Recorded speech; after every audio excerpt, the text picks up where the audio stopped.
Welcome, everybody, to the Industry Chat Zink Foodservice Podcast, a Paradigm company. I'm here today with Erica Hamilton-Mifsud. She is the Senior Director of Food and Nutrition Services for Ohio Health Grant Hospital here in Columbus, Ohio. Thanks for coming in. Yeah, absolutely. Thanks for having me. Yeah, our pleasure. Well, we really wanted to kind of do a deep dive in some of the industry leaders that are out there and find out just more about them, how they got into the industry, what your days look like, and kind of why you ended up where you ended up. So if you don't mind, we're going to do a deep psychological dive here into your career. I can't wait. Yeah, exactly. You've known me for pretty much all of Yeah, this. Eric and I have a long history, probably 16, 17 years now. So, I know a lot of these answers, but I'm going to try to hit her with a few zingers to keep her on her toes a little bit. Fine by me. So tell us a little bit about your background. Where did you grow up? Where did you go to school? Your educational background.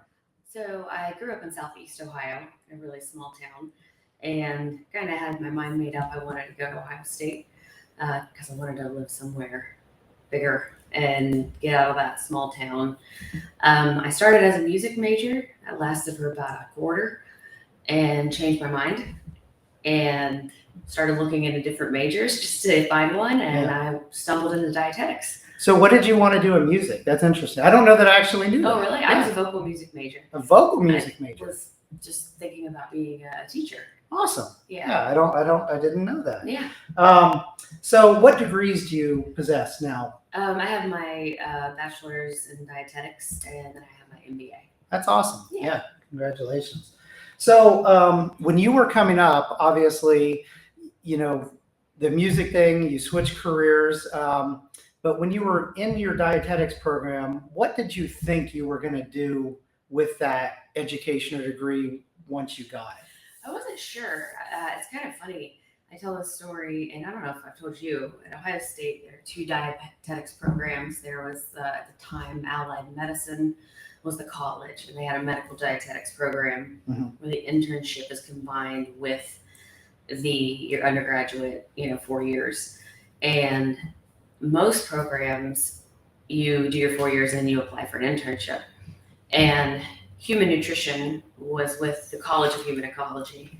Medical dietetics was with the College of Allied Medicine. Mm-hmm. So when I was searching for a different path, music was very competitive, wasn't my jam. I happened upon medical dietetics because A comes before H, Allied Medicine came before human nutrition. Alphabet. Yeah, it was an alphabet. I had no idea, and I got really lucky because I probably wouldn't have gotten an internship. My GPA wasn't, If all else fails, just go to the A's, right? That's good life choice.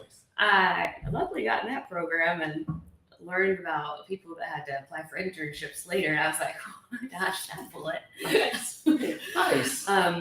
But one thing that stuck out to me is in one of my classes, we had a professor say, if you want to make money and as a dietitian, you need to go into food service. Okay. And that wasn't really like my driver, but that kind of stuck with me because I thought I'd make good money as a dietitian, and I don't know why that stuck with me. Yeah. And she wasn't wrong.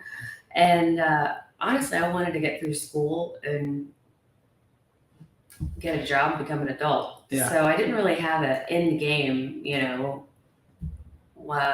right after I graduated. I got a job as a result of one of my internships in long-term care. Yeah. And did that for about a year and ended up working in food service management.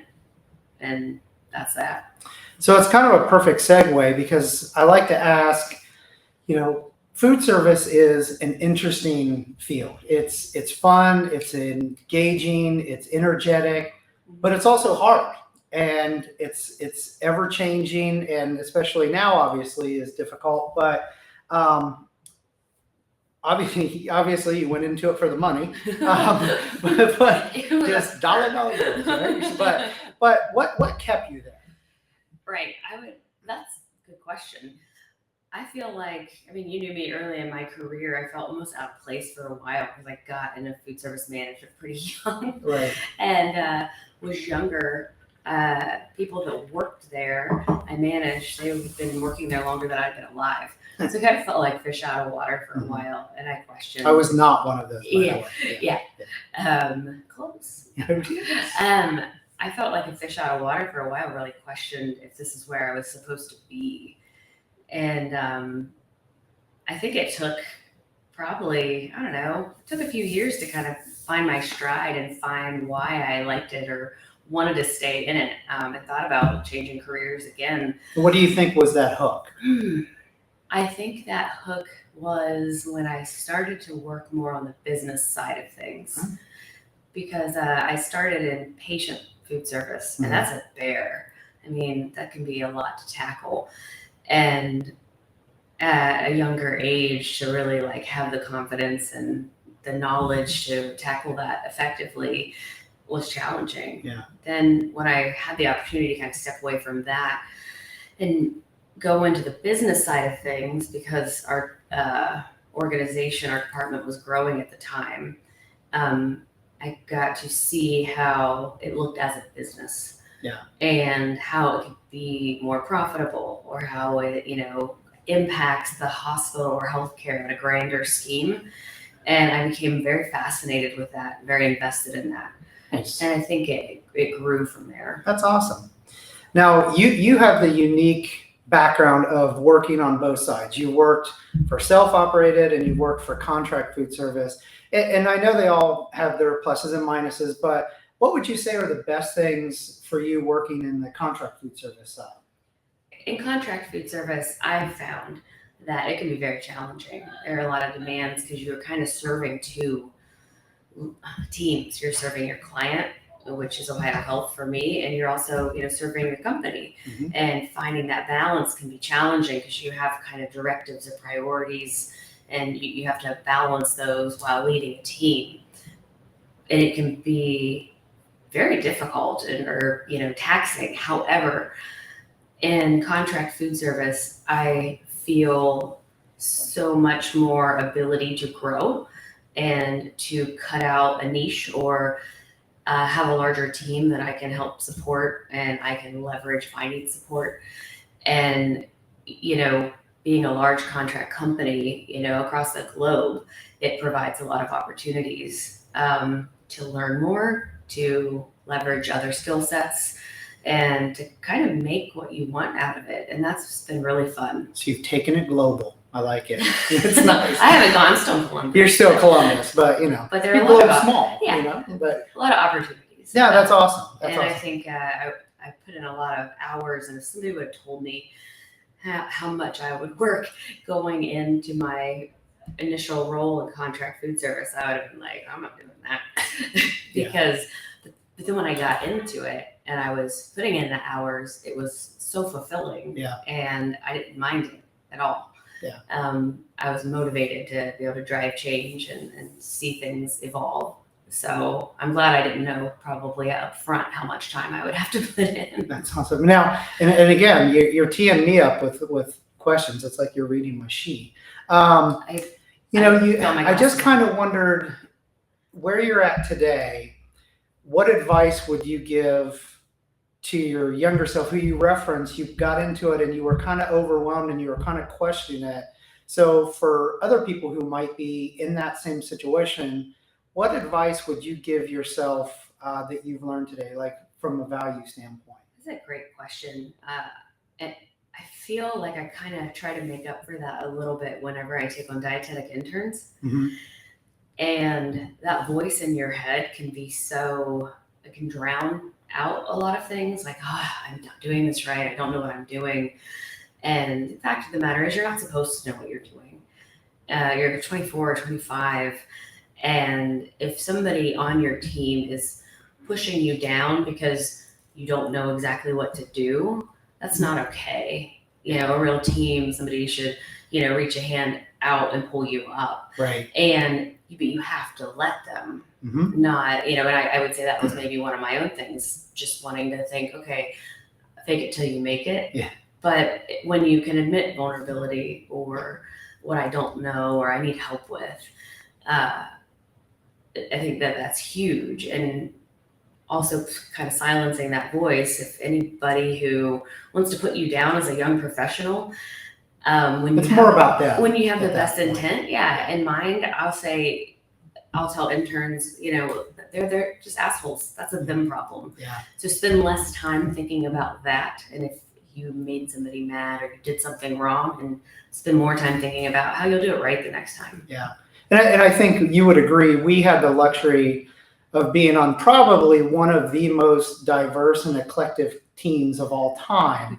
And, if you looked at it on paper, you would have said, this is nuts, because you've got very young new people, you've got very seasoned veterans, you've got people like me who came in from completely outside of the healthcare industry, and then people who are just healthcare, or super type A dietitians. Yeah. Nope.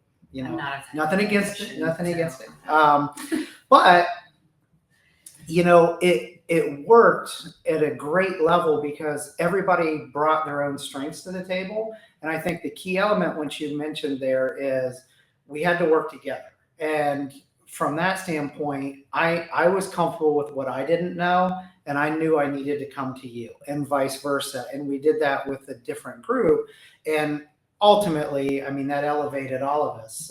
If you look at that group now, I would say we're all in different aspects of the business, but all still very happy and successful because of each other, not because of a facility or an environment, but because of each other. And that's been very important to me in my life moving forward. And hopefully I'm passing that on, which is what you're talking about with dietetic interns, that you're, paying it forward, or however you want to do it. Even on leadership teams, going from one hospital as an associate director to Grant as a senior director, you kind of have an infancy stage, right, of team building. So everything's not supposed to be firing on all cylinders right away. Yeah.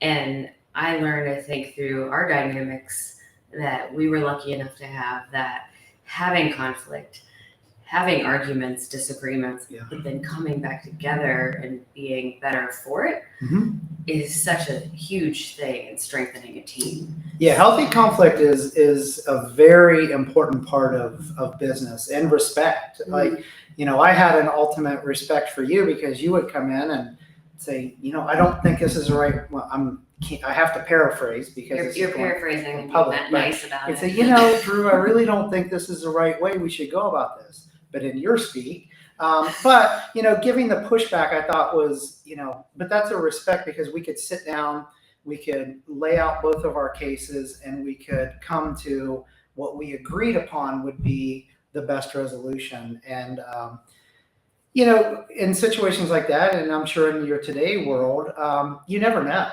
if you're right or wrong, but that you start to trust your gut feeling, you trust your team, and you trust all the other people around you. And as long as you're making the best decision for the company, for the patient, and for the staff, that's everything you can do, right? Yeah, and you mess up. And I think you get the most respect or feedback when you say, that's on me. Yeah. I shouldn't have gone about it like that. And you probably learn more. Oh, gosh, yeah. And your team respects you more. Absolutely. And then they're able to be more vulnerable and come to you and be like, hey, I messed this up. And I just messed up that once that you called me on. But it was only, it was just that one time. And maybe put I think it was like 0 or 2 2001. behind that, But it was April 3rd, 2001 I messed up. But maybe again someday, right? I still have a setting on my phone where I would get this reminder, Erica said I was right. Probably. It was like, happened one time. It happened one time, yeah. That I admitted. I'm sure there were multitudes of times. But so we've kind of dug into the industry, and truthfully, obviously, you have a big job. And you've been through a lot. It can be stressful. It can be rewarding. I think we've talked about that. But what do you do when things get tough? Like, how do you motivate the people around you and the teams? Because right now in the industry, in the last 2.5 years, it's been rough, is probably the nicest way to put it. And, there's been a lot put on the employer to say, hey, you've got to make me really want to feel good about my job. There's so many more expectations to get employees in the door now these days, especially the right people for the right seats. So when things get tough, what are some of the things that you're looking at or putting out there to really motivate your staffs and yourself? I think that I personally am someone who's like, all right, what's our focus? What do we need to tackle? And then on to the next thing, on to the next thing. And then, stuff happens, roadblocks come up. And I have to check myself too and say, okay, but let's stop and look at what's been accomplished. If you feel like you're taking 2 steps back, let's take a second to look at the 5 steps forward that were made and where we are today versus 3 months ago, 5 months ago, a year ago. And can we honestly say that's something to be discouraged about? Right. And kind of celebrate the progress and not focus on the current day roadblock. So like an ice cream social, pizza party, something like that? I do try to stay away from ice cream socials. I've escalated things to like city barbecue. Oh, nice. Or so you're supporting local businesses too. Yes, That's absolutely. Awesome. I mean, honestly, just giving back. Honestly, just telling people when I got a compliment about you from a nurse, or I saw your name come up in the Prescani feedback, and so we celebrate that monthly, and we feature them as like a spotlight employee, and they could have just been getting their teeth kicked in that day. Yeah. But they need to hear that about one little it. Thing might. They need to hear about it when that one little thing they did made the difference in someone's entire stay. Yeah. Because every day is go, go, go. Yeah. And we need to make sure we remind our team of that and ourselves of that along the way. Yeah, that's awesome. So what do you do personally outside of work as a hobby? And I know this, and I'm not going to let you get away with an easy one. And what do you do that relieves your stress of the day-to-day to balance that work-life balance? Well, I'm an animal lover. Animal fanatic. I don't think lover covers it even to the nth degree. I mean, I don't have anybody knocking down my door for like deplorable living conditions for my pets, but I have 4 dogs, do you or do you not have passports for some of your dogs? I do. Yeah, I do. And why is that? I have adopted 3 dogs from Spain. Awesome. They are special needs. This is the global thing coming back a little bit. Yeah, the global thing. Like to really embrace all different cultures of canine. Yeah. I found out about this group and so just started following them on Facebook and they just got and the rest is history. I followed them for several years and I got my first Podenco from Spain and they need passports to come over here. Mm-hmm. And so they fly over. They fly over with their passport. And so you have to go to the airport and pick up your dog. Depending, there's caravans. People will take dogs from the airport to certain places. Oh, like an Uber for dogs. That's cool. In a sense, yeah. I'm kind of surprised you don't do that. And I have. Of course. And I've also helped with so Podencos are very prey driven because they're hunters and then they just get kind of discarded.